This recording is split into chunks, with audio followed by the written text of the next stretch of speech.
aqui, já achei. Então vamos lá. Acho que está gravando, né, Rodrigo? Você consegue ver daí? Tá gravando. Tá? Então tá bom. Olha, eu tenho um Tá gravando. minutinho aí e a gente começa. Ó, o Eduardo chegou. Vamos ver o pano de fundo dele aí, bicho. Vamos ver o que ele preparou, porque ele deve preparar por cada aula, né? Pior que é esse, aparentemente. Que é Ah, isso aí? Que é, Eduardo? Quem é esse, Eduardo? Isso é um bom pano de fundo. Não, mas quem que é esse? É uma excelente pergunta. Eu também gostaria de saber. Você também não sabe. Deve ser o Wesley Safadão, alguma coisa assim. Você acha legal, né, bicho? Não. Vocês são demais, né, cara? Ô, Rodrigo, você não fica assistindo série, pô? oi? Você fica assistindo série, Netflix, Amazon, sei lá? Não. Hã? Não. Tem alguma série aí, ô Eduardo, para assistir? Eu não assisto, mas tudo bem. O Eduardo com certeza tem alguma coisa. Qual que é, Eduardo? A boa Eu, que eu me vejo diga. alguns filmes na Netflix e no Amazon Prime às vezes. Como é que é? Eu vejo uns filmes de vez em quando. Por exemplo. Vamos ver. Que filme tem na Netflix agora? Ah, tá, tá, tá, tá. Tem Roma. Já viu Roma? Não. Ah, já vi. É do. Já vi Ah, não, já já fiquei viu? sabendo. Mas eu não Você viu assisto, já ficou Eduardo. sabendo. Eu já li a respeito, mas eu não assisto, não. É bom, é bom. É bom? Então, vou Uhum. recomendar aqui. Ô, moçada, ô, Rodrigo, o que você autoriza agora ou não? Bem, é 10 horas. Então, vamos embora. Moçada, ó, É. deixa eu falar um pouquinho para vocês. O pessoal vai entrando, que a gente vai entrando. A gente estava falando na semana passada um pouquinho das características do brasileiro. Não sei se vocês lembram disso.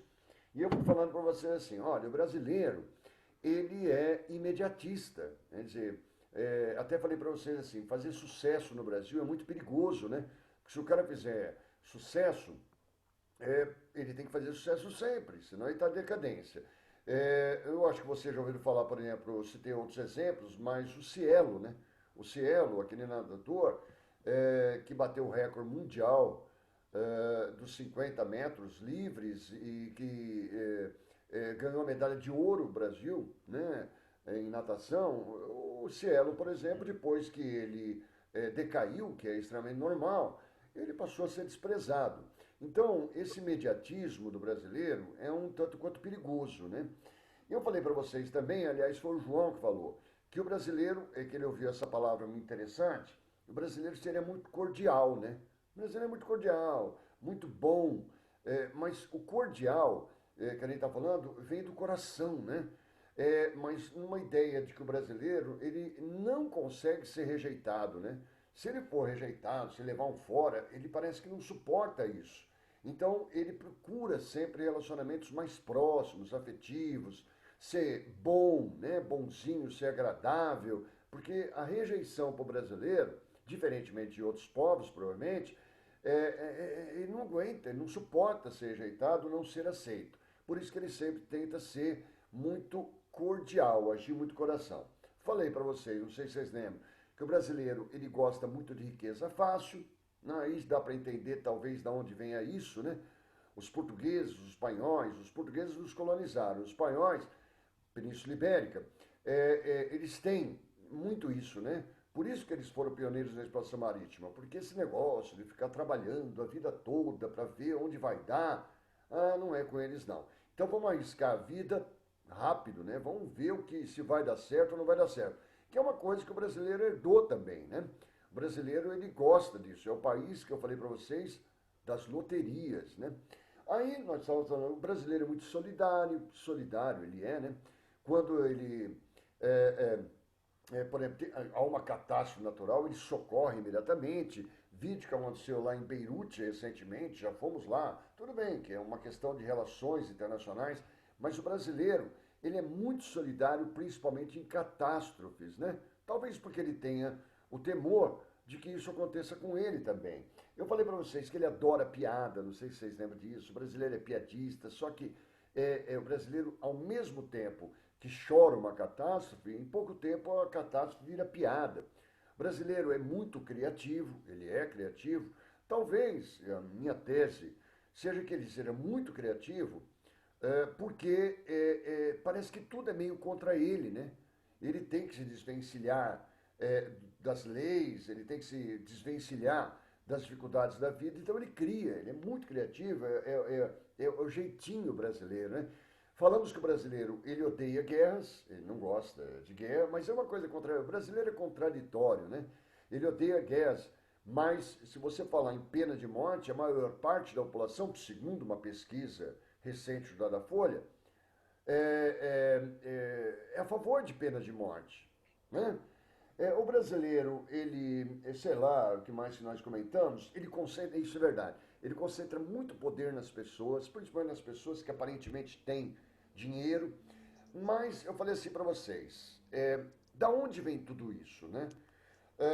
Como que a gente pode detectar o que seria o brasileiro? Aí eu falei para vocês assim, olha, em 1932 para 33, quer dizer, atrasadamente, foi criada uma escola livre de sociologia no Brasil.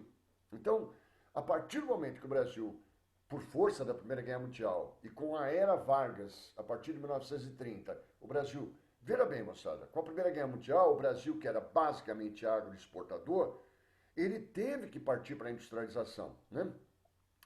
Até forçadamente, não dava mais para depender do café. E quando veio a crise de 29, aí foi de vez, não dá mesmo para você depender do café. E aí o Brasil teve que partir para o seu projeto de industrialização. Como a industrialização, como nós vimos, ela traz uma série de transformações, né? Urbanização, exploração sobre os trabalhadores, classes sociais, problemas com o meio ambiente, essa industrialização, ela, assim como na Europa, força o Brasil a fazer sociologia, a entender os problemas advindos com o industrialismo e até se antecipar a eles. Por isso, a partir de 32, iníciozinho, finalzinho de 32 para 1933, surge a Escola Livre de Sociologia. Então o Brasil passa a ter os seus sociólogos. Logo no ano seguinte, em 1934, surge a USP, a Universidade de São Paulo. E a USP incorpora a Escola Livre de Sociologia a partir de 1934. E aí, com essa Escola Livre de Sociologia surgindo de 32 para 33, aparecem os principais nomes da sociologia brasileira, que é o que eu queria falar para vocês agora. Vamos lá pro slidezinho? Ixi, Maria, eu acho que vocês estão cansados já, né? Já cansaram? Eu não estou vendo vocês, tá? Eu vou pegar esse primeiro nome, eu estou apontando o nome nele aqui, ó. O Gilberto de Melo Freire. É um pernambucano. Eu não sei se vocês ouviram falar do Gilberto Freire. Já ou não? Já? Não. Não! Pô, cara, esse cara... Presta atenção, moçada. Esqueça de dormir, porque esse cara é muito interessante. O Gilberto Freire, ele tá lá do Recife, ele é pernambucano, tal. Professor, Fala, João. é ele, que falava que o Brasil tinha três descendentes relatos europeus, africanos e indígenas? É esse mesmo. Só um pouquinho. Foi? Tô. Ô, João, sim. Deixa eu só... ele fala isso. A grande tese... Estão me escutando aí, né? Dá um sinal. Estão, né? Eu não estou vendo todo mundo aqui, só estou vendo o Rodrigo e um sapo do Eduardo. Um sapo não é o Eduardo Sapo, estou vendo o sapo que ele pôs lá. Mas, ô João, o Gilberto Freire, esse maravilhoso, eu vou tentar baixar aqui para você, ele é autor de obras espetaculares, talvez vocês estudem isso também em literatura, ou deveriam estudar, não sei, que é a Casa Grande Senzala, essa obra é de 33, e essa obra outra aqui, ó, Sobrados e Mucambos. É nessas duas obras, principalmente, que o Freire, ele vai apontar o que o João estava falando, né? Então, o que ele fala? Ô, João, deixa eu esclarecer uma coisa. Está me escutando, né, João? Ele veio... nós não acreditamos que o Gilberto Freire tenha afirmado o que a gente costuma falar que ele afirmou. Eu acho que foi uma interpretação em grande parte, essa interpretação é errônea, né? Mas, de qualquer forma, ficou. Principalmente em Casagrande Senzala, ele focaliza, eu vou começar pelo que o João falou, nessa obra ele fala da miscigenação brasileira, que é o que o João estava falando. Ou seja, o Brasil é derivado de quê? Presta atenção, moçada. O europeu, o indígena, o negro da escravidão, né? O negro africano, que vem para cá no início da colonização, o nativo, que é o indígena, e o branco. Essa miscigenação, segundo a interpretação que foi dada pelo que ele falou, teria sido algo muito positivo. Muito positivo, porque como o brasileiro, ele é derivado basicamente, inicialmente, dessas três etnias, o brasileiro seria, por conta disso, um aceitador, vamos dizer assim, de diferenças. Ou seja, é como se no Brasil um aceitasse o outro pela origem do brasileiro. Isso deu um caráter que muitos chamam de democracia racial. Ou seja, é como se no Brasil, a interpretação vem, é como se no Brasil, devido à miscigenação das etnias, eu não vou falar raça, isso teria gerado uma democracia racial, aonde o branco aceita o negro, o preto, né? O preto aceita o indígena aceita o branco, uma ideia de democracia racial. Então é isso que o João falou. Essa mistura de etnias teria gerado um brasileiro aceitador do outro. O que hoje, João, me parece extremamente superado.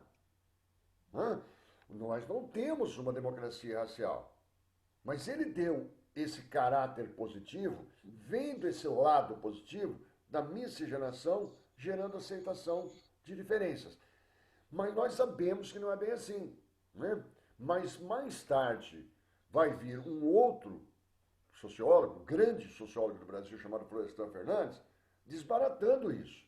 Mas o que ele quis falar, basicamente o que deu um mote, seria essa ideia de democracia racial. Como se no Brasil não existisse racismo. E a gente sabe que existe, né?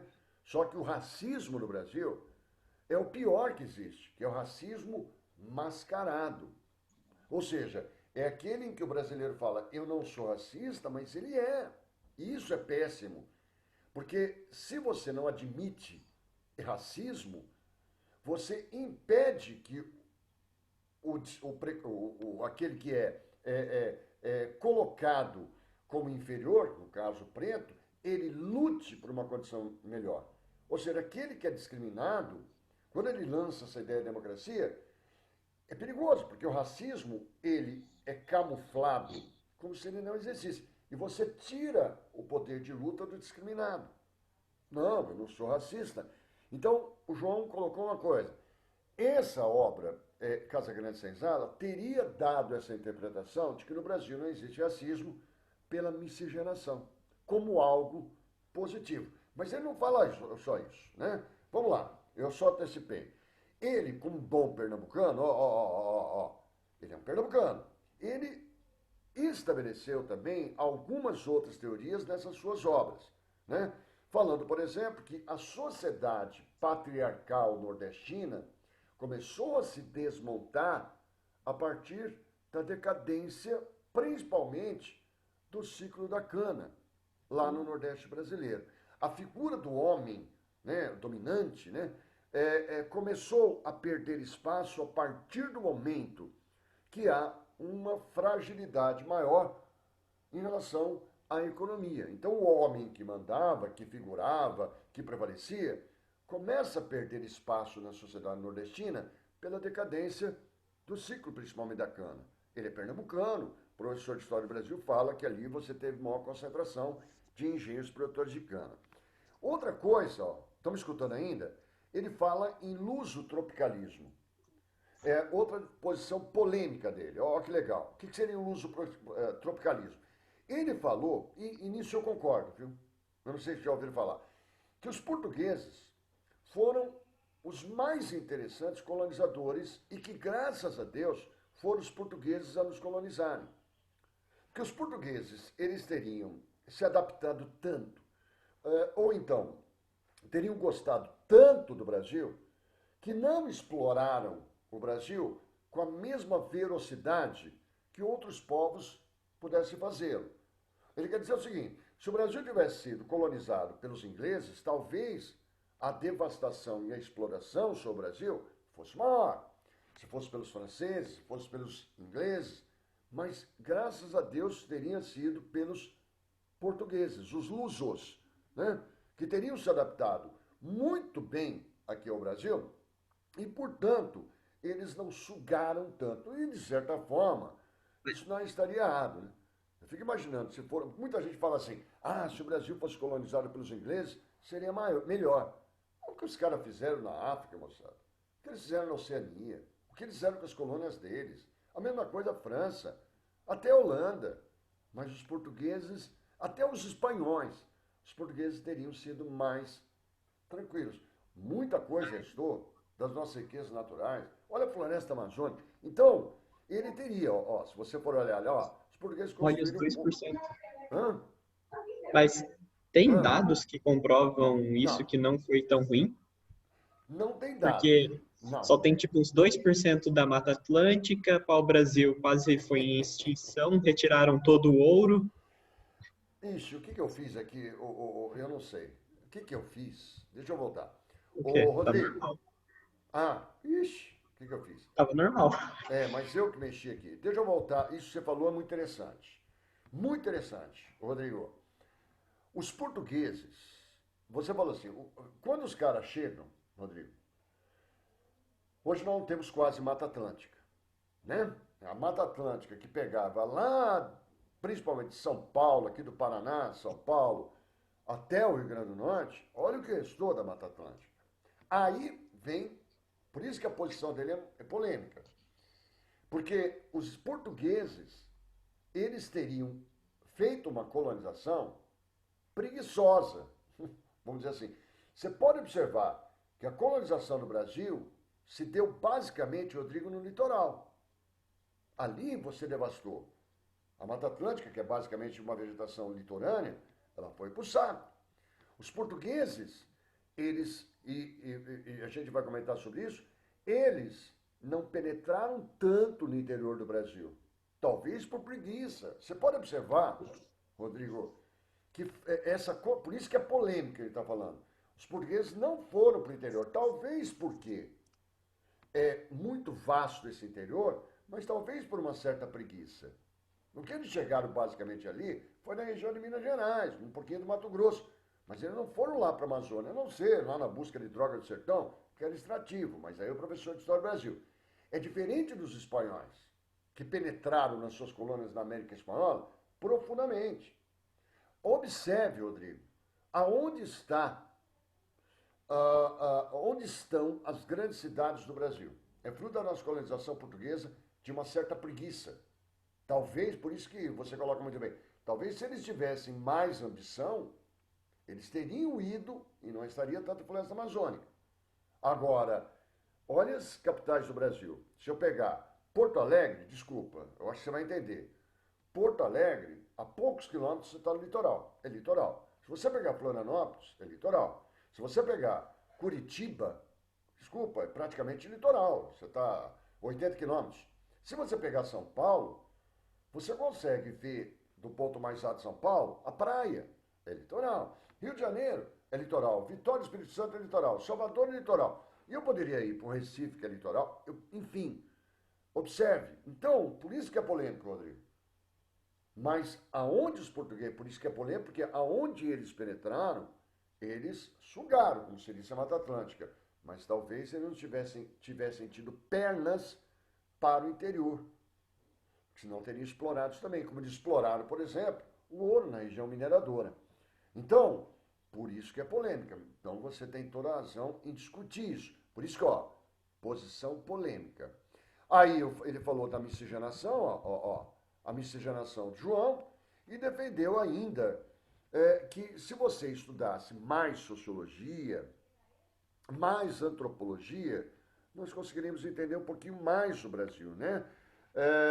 Mas que o Brasil, de qualquer forma o brasileiro, ele é um país de confraternização, talvez pelo clima. Então, aquilo que nós falamos na semana passada, imediatismo, riqueza fácil, aceitador, a figura humana do homem ainda prevalece, são teses que foram discutidas pelo nosso senhor Gilberto Freire, que nós estamos falando. Vamos para o outro? Vamos. Esse cara, moçada, é muito interessante, o Caio Prado Júnior. O Caio Prado Júnior não ele é autor, quem gosta de história, de obras espetaculares como Formação do Brasil Contemporâneo. Esse cara, ele vai explicar também, olha o que eu vou falar, moçada, tá muito chato?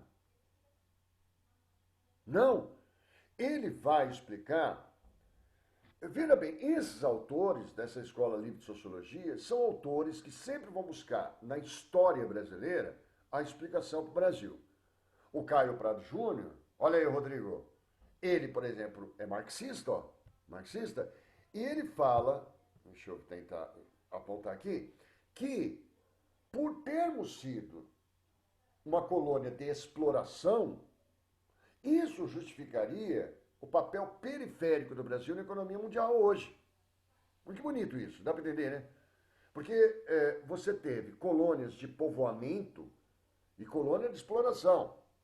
Por exemplo, se eu pegar lá, das 13 colônias inglesas na América do Norte, as 8 do centro-norte eram de povoamento. O que quer dizer isso?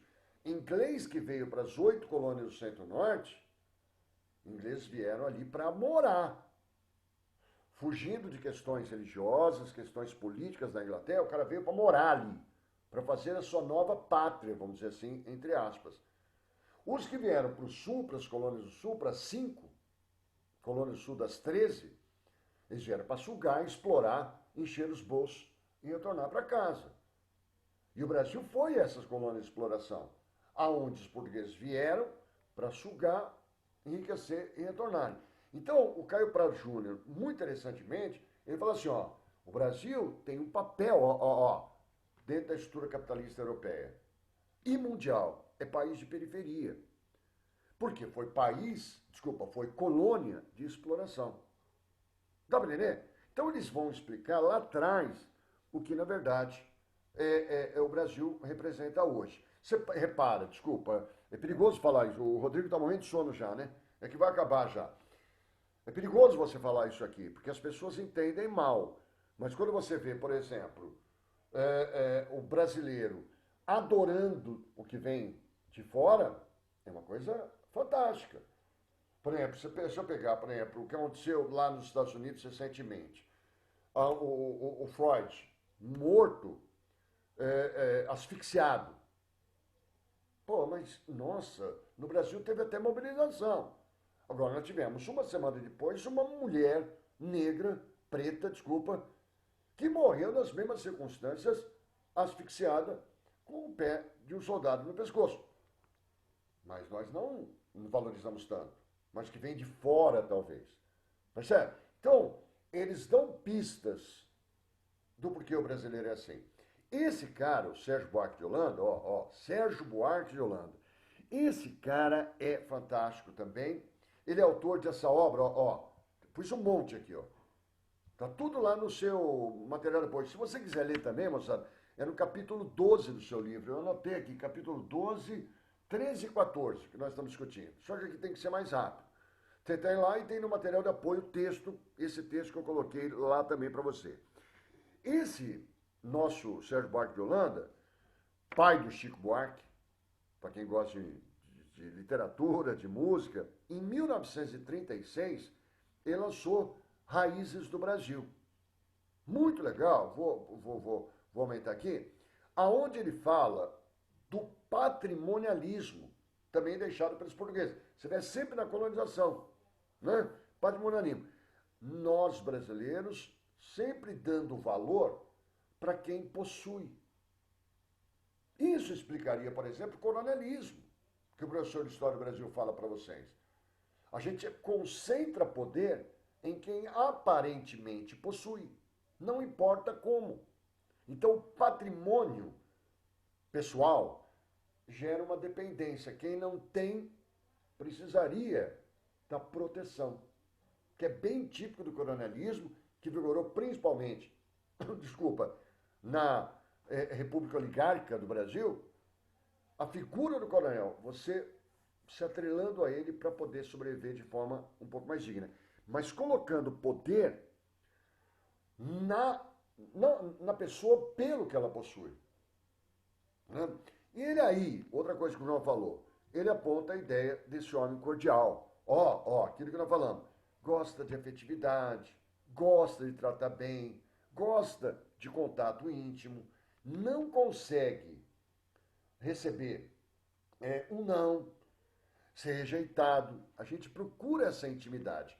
Veja, desculpa, tem trema nas consequências, deveria ter tirado. Repare que no Brasil é assim, né? A gente gosta de quem nos trata bem. A gente não gosta do cara que é extremamente sincero. Por exemplo, eu conheço lá a Isabela, no dia seguinte, o brasileiro tem que costume, ô Isabelinha. Esse inho, é muito complicado. Por que Rodriguinho? Por que Eduardinho? Joãozinho, esse inho, ele irrita. Por que eu quero sempre esse inho? Eu quero agradar porque eu não aguento a rejeição.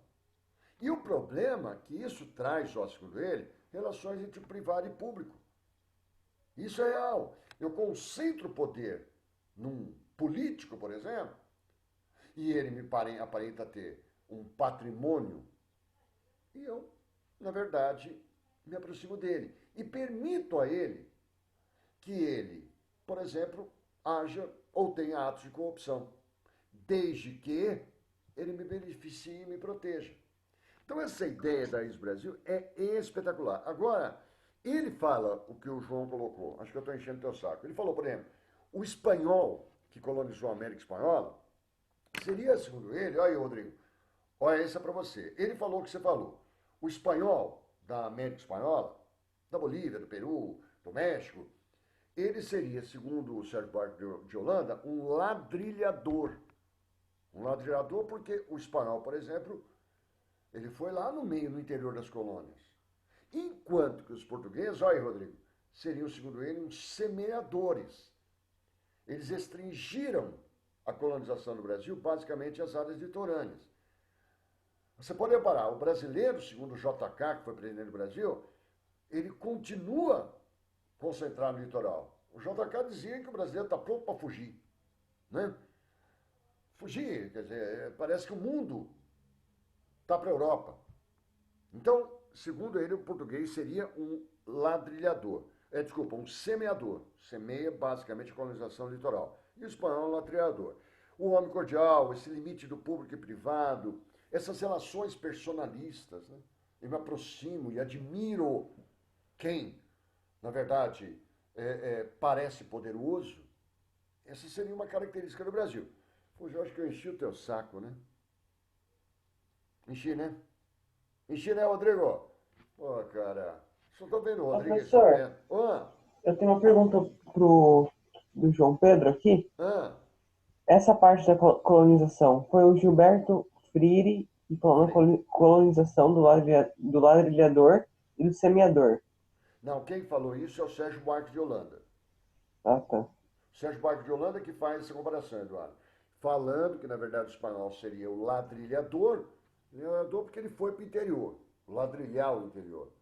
Enquanto que os portugueses semeadores porque eles seriam mais vinculados a semear a colonização no litoral.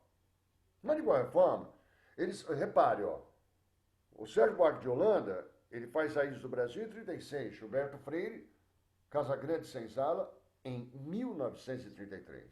Né? São da mesma escola Livre de Sociologia. Se não der tempo para terminar hoje, nós vamos no próximo, tá? Eu busquei aqui um cara, que de vez em quando aparece, que é muito interessante, que é o Manuel Bonfim. Né?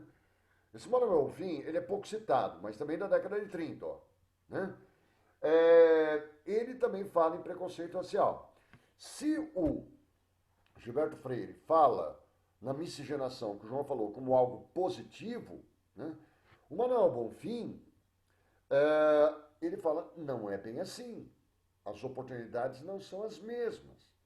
Os negros ainda, na época, hein, os negros ainda carregam na cor da pele o símbolo da escravidão. E é verdade, né, moçada? Se você olhar, por exemplo, os empregados domésticos até hoje, basicamente, olha a cor da pele. É como se, na verdade, falei outro dia para você, não, só que hoje você paga um salário baixo. Na verdade, a visão é a mesma, de exploração. E ele, Manuel Bonfim, falou assim, ó, que o atraso brasileiro também estaria lá, na origem da colonização de exploração. Mas a saída para o Brasil estaria na educação. Então nós estamos mal, né, moçada? Porque na educação falta muito para se investir, né?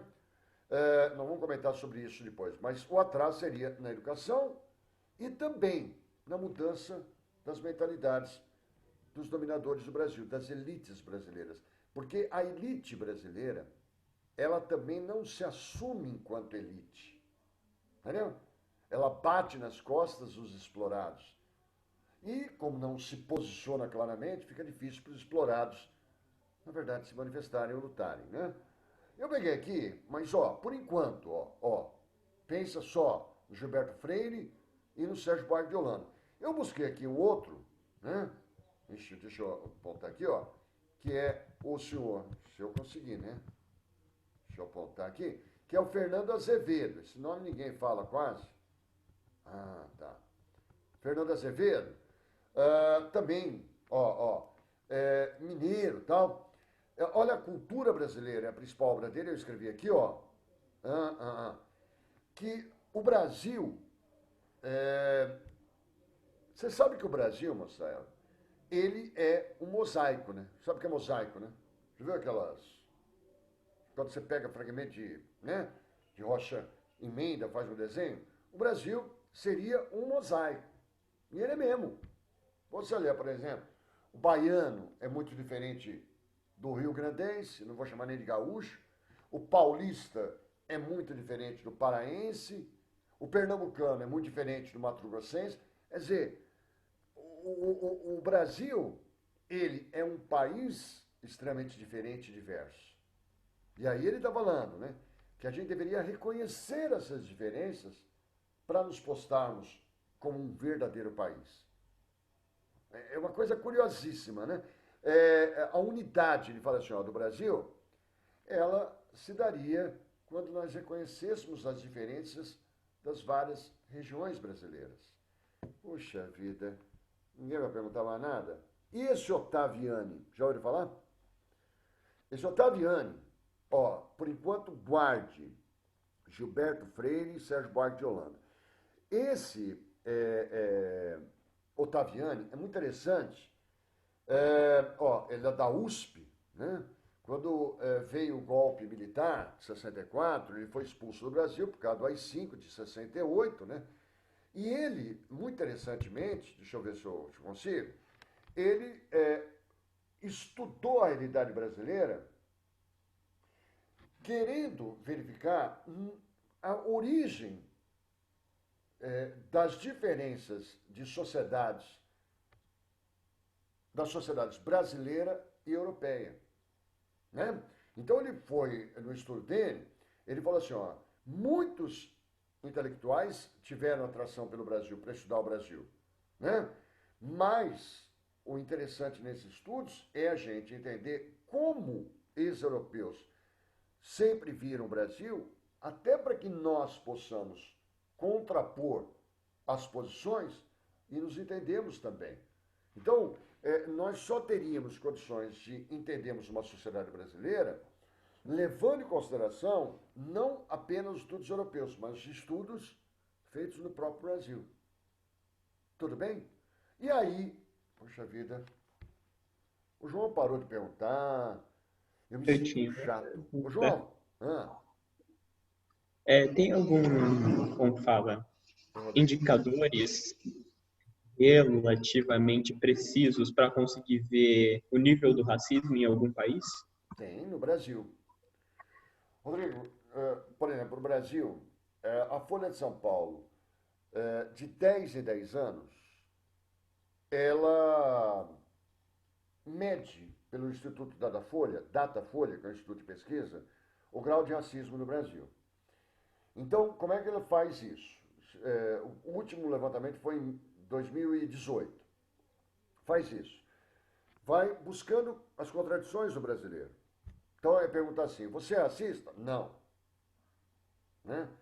Mas você acha que o brasileiro é racista? Sim. É coisa assim absurda. Você é racista? Você é aquele 10, 15% que eu lembro? Sou. Eu sou, né? O cara fala. Mas você acha que o Brasil tem racismo? 86%, a última pesquisa, sim. O brasileiro é racista. Aí os caras vão pesquisar as condições de habitação, o grau de estudo, a quantidade de anos, e vão verificando que os pretos e pardos, eu detesto esse termo pardo, são os que menos têm acesso.